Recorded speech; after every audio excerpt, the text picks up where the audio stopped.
Dear learners, I welcome you once again in this MOOC session of Principle of Electrical Sciences. I am Dr. Anwar S. Siddiqui, Professor in Electrical Engineering, Jamia Islamia, New Delhi. So dear learner, in previous session we have already discussed the construction of synchronous generator, types of synchronous generator, difference between salient pole and cylindrical rotor generator, operating principle of synchronous generator, generated voltage of synchronous generator and its equivalent circuit. In the current session we are going to discuss the phasor diagram, parallel operation of synchronous generator, operating principle of synchronous motor, and why synchronous motor is not self-starting, that also we are going to discuss. Starting method of synchronous motor, application of synchronous motor. So let us see some components in the synchronous generator. As you can observe in this diagram, we have shown the AVR. AVR stands for automatic voltage regulator. We have shown the fan, we have shown the flywheel connected plate, then we have shown the stator on which we are going to put the armature winding, and then rotor is also visible there in which you will put the field winding. And as we now know that rotor is going to receive the DC supply, so we require the rectifier. It is shown there, it is inside the machine. In both the generator and motor, you will receive the DC supply into the field winding to produce the required rotating magnetic field. And then you have the terminal outgoing lines. The electrical power will go into the machine when it is working as a motor, and the electrical power go out of the machine when it is working as the generator. Now these are the phasor diagram and equivalent circuit of the machine.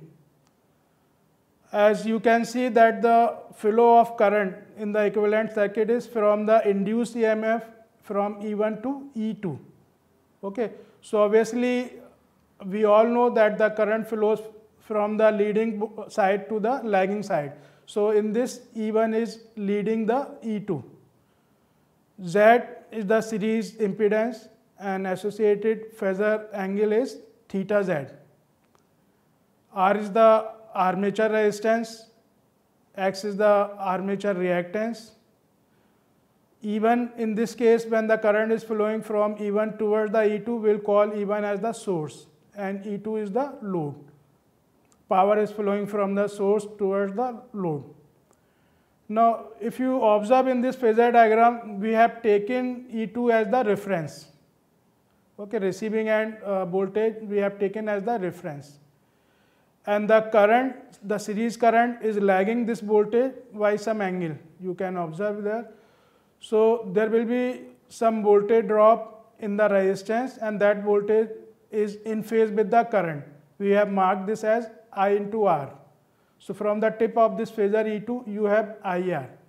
And from the tip of this IR, voltage drop in resistance, we have another phasor IX, which is the voltage drop taking place in the series reactance. So if we combine these two vectors, IR and IX, we will obtain IZ. In this triangle, we have marked theta Z as well, the series impedance angle, and another angle alpha Z, which is the phasor difference between IX and IZ. So the tip of this IZ, if you join at the starting point of phasor E1, then starting point of this phasor AB will obtain E1. And as you can see, E1 is leading receiving end voltage E2 by an angle of delta. Okay. And in the other section of the phasor, we have marked E2 over Z. This is the current if there is only E2 available in this circuit. And E1 over Z is the current which would flow if you are having only E1 there. But since we are having both E1 and E2 in the circuit, therefore the resultant current is I.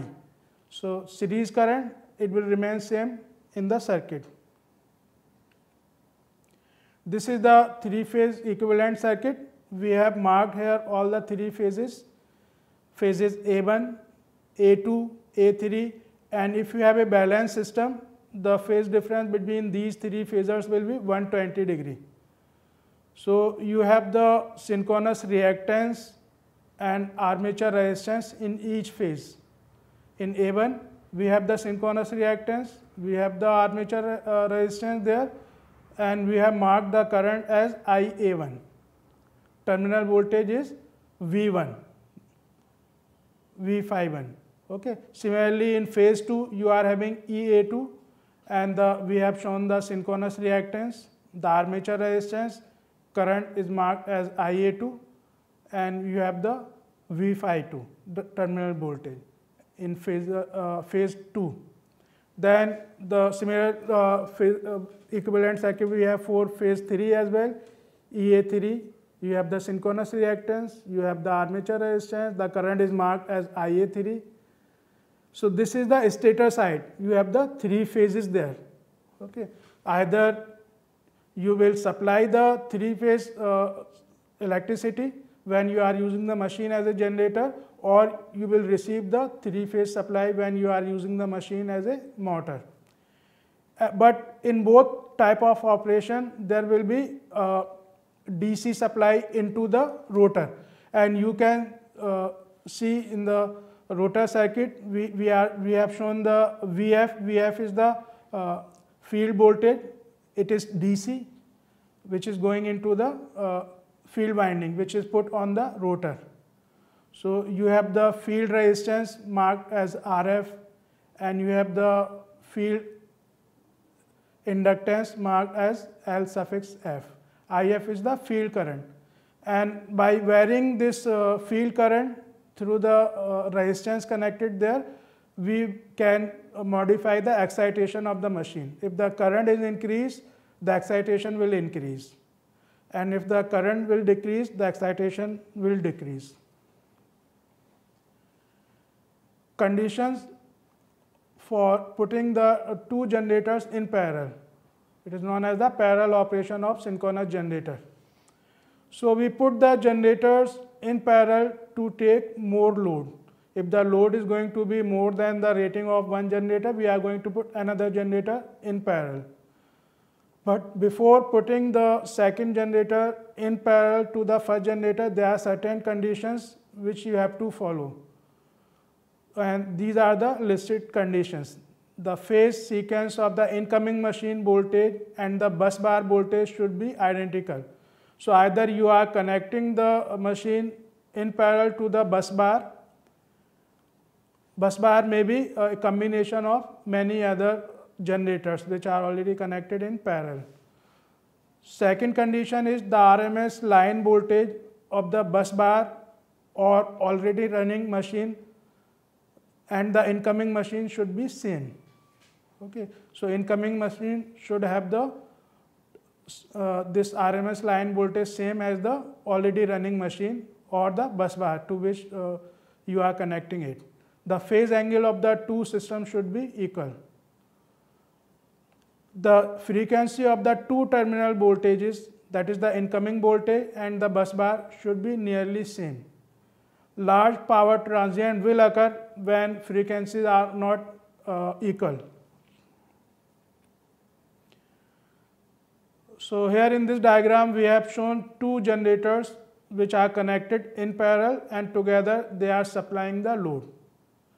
Let us assume that generator 1 is already running and it is the generator 2 which we are going to put in parallel with the first generator. So generator 2 is being parallel with the running power system, or let us say generator 1. These two machines are about to synchronize for supplying power to a load, common load. The generator 2 is about to be put in parallel with the generator 1 with the help of this switch S1. This switch S1 should never be closed without satisfying already listed conditions. Now, why are we putting these alternators or synchronous generators in parallel? let us see the advantage of parallel operation of alternators. When there is maintenance or an inspection, one machine can be taken out from the service and the other alternators can keep up for the continuity of supply. So when you are having many machines supplying the load, you can take out one machine for maintenance or inspection and you can continue with the remaining machines. Load supply can be increased by putting more machines in parallel. During light load, more than one alternator can be shut down. So basically, when you are having different machines in parallel, you can go on increasing by putting more machine in parallel, or you can reduce the power generated by taking out some of the machines. It gives high efficiency. The operating cost is reduced. Ensure the protection of supply and enables cost-effective generation. When you have many generators connected in parallel and you have been asked to generate a certain amount of power, you can divide this power among the generators in such a way that the fuel cost is minimum or your profit is maximum. So this gives you the better economy as well. That's why we have written as the generation cost is reduced. Instead of having a big single machine producing all the power, it is better to have multiple machines put in parallel. Breaking down of a generator does not cause any interruption in the supply. So this will be the major advantage when you are having many machines connected in parallel. Even if you have taken out some machines because of some fault there or because of maintenance or repairing purpose, then the supply continue. So the reliability of the whole power system increases. We all know what do we mean by the reliability. Reliability is the continuous supply of the power to the consumers. So reliability of multiple machines connected in parallel is always better than a single machine, single larger machine. Now let us see the detail about the synchronous motor. When you are using the machine as a motor, I have told you already, in case of synchronous motor, we are taking the alternating supply AC into the machine and or the electrical power is put into the machine and we take out the mechanical power. The rotor is connected to some load and it rotates that load. So through that it supplies the mechanical power to the load. So a synchronous motor is the one which in which the input is the electricity and output is the mechanical power. If three-phase supply is given to armature, a rotating magnetic field is produced. The speed of this rotating field is synchronous speed. You have connected it to the AC and AC has got its frequency, that is F. So the speed of the rotating magnetic field is going to be Ns. Ns is equal to 120 F over P. P, as we already know, is the number of poles in the machine. The stator produces a two-pole field which is rotating in clockwise direction. If field winding is excited, poles are created on rotor as shown in the diagram. You have the north pole and south pole there. The angle between stator and rotor field axis is this angle delta and we call it the torque angle. Torque is, as we all know, is equal to power divided by omega. Omega is the angular frequency. T omega is equal to P. So torque is proportional to sine delta, where delta is torque angle. The torque varies sinusoidally with time. It reverses during each half cycle. So as you can observe in this diagram, during the positive half cycle, you will have positive torque. Torque we have taken on the y-axis, whereas this angle delta is on the x-axis. So during positive half cycle, you have positive torque, and during negative half cycle, you have the negative torque. So equal positive and equal negative torque in a single cycle. As a result, the motor will try to rotate in one direction during positive cycle, and it will try to rotate in the opposite direction during the negative half cycle. But since the moment of inertia of this synchronous motor or synchronous rotor is quite high, so it fails to rotate in fact. Okay, it will remain stationary. That's why we say that this synchronous motor is not self-starting. And as written there, hence synchronous motor on its own has no net starting torque.